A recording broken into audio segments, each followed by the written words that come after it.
Okay guys, so in this video I'm going to show you how to take your picture here in Photoshop and then give it that sketch look. So this is just a super simple one. I have used the object selection right here to select my subject, and I'm going to go ahead and paste it onto a new piece of paper. So let me hit copy actually. Oops. Control C, copy, and then I'm going to hit new piece of paper because for our final project we're going to do 5x7s, so I might as well show you that now. So I'm going to do 7, 5, create. And then I will paste my picture on here. It didn't paste. Oh, there it is. All right, so I'm going to hit Control T.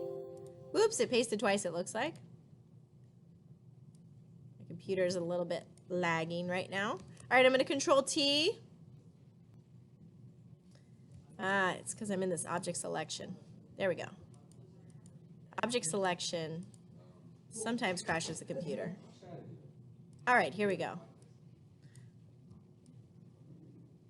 All right, so there I have my image right here. So step 1, so go ahead and look up here if you need to. You're going to hit Control J to duplicate the image. Control J to duplicate the image.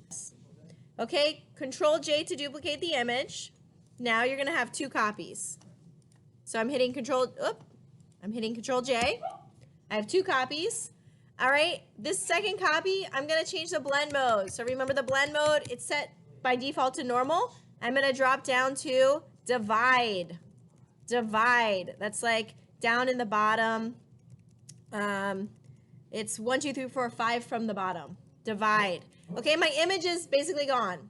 Bye-bye. I can only see like this very faint outline. All right, I'm going to go ahead and bring the image back by going to Filter, Blur, Gaussian Blur. Okay, and then this box, the settings you use are going to be dependent on your picture, the resolution, and how much you want to bring back. But you're looking to like kind of just get the edges, just the outlines. So I'm going to go maybe here. I'm going to say okay. And then I'm going to open my little yin-yang, go to my black and white. You can use gradient map, you can use hue saturation, you can use black and white. Any of those is fine. I'll use hue saturation. I'm going to take my saturation slider down to the left. And then the last step is opening my levels. So I'm going to close hue saturation, yin yang, levels. So levels right here. And now I can take, notice I'm on this histogram. I'm not on this bottom slider. I'm going to take this. This represents all the dark parts of my image, the light values. I'm just going to take these darks.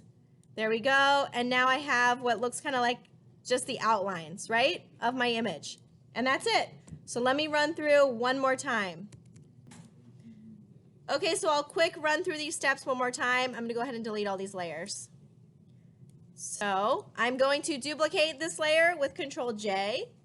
I'm going to change the blend mode from normal to divide. There you are. Then I'm going to, again, see the blend mode is set on divide.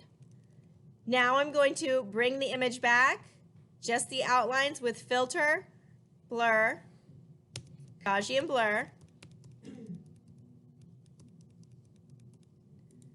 Okay, and then you're going to move your slider so it's appropriate for your specific image, so don't copy the settings I have. Okay, if you go too light, it's like really skinny like edges. Okay, so I'm going to go a little bit more. That's a good amount of detail. I'm going to go ahead and make it black and white. So I'm going to go to hue saturation. I'm going to desaturate my image by taking the saturation slider to the left. I'll close that. And now I'm going to open up my levels and make all those grays a bit darker. So I'm going to take my dark values and I'm going to push everything this direction. And you can play around with this middle one if you need to. You can also play with this one. There we go. And now I kind of just have my outlines, and I'll go ahead and save that, and that's it.